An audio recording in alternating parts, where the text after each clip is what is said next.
లోకంలో ఎన్నో రకాల వాళ్ళు ఉన్నారు. కానీ మన బుద్ధి బాగా మనం ఉపయోగించగలిగినప్పుడు, అంటే బుద్ధి పెంచుకున్నప్పుడు మనకి ఇవన్నీ అర్థమవుతాయి.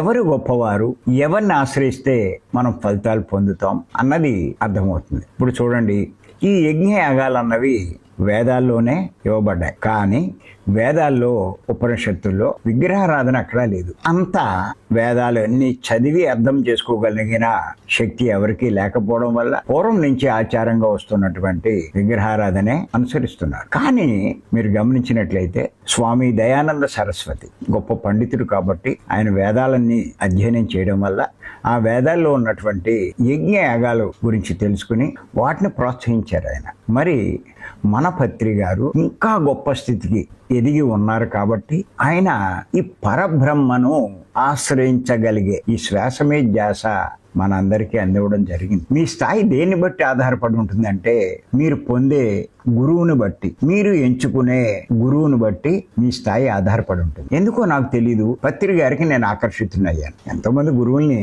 అంతకుముందు అధ్యయనం చేశాను, కానీ పత్రి గారికే నేను బాగా ఆకర్షితున్నయ్యాను. ఆయన చెప్పినవి బాగా అర్థం చేసుకోగలిగాను. ఆయన ఇచ్చినటువంటి ఈ శ్వాసమే ధ్యాస ఎంత గొప్పదో నేను తెలుసుకోగలిగాను. మరి నిజంగా ఈ శ్వాసమే ధ్యాస చేయడం వల్ల ఎన్ని రకాల మార్పులు నాలో వచ్చినాయో, ఎంత ఎదిగాను, ఎంత జ్ఞానం సంపాదించాను, బుద్ధి ఎంత పెంచుకున్నానో ఇప్పుడు మీరందరూ నన్ను చూస్తే మీకు అర్థమవుతుంది. నన్ను కానీ అమ్మను కానీ.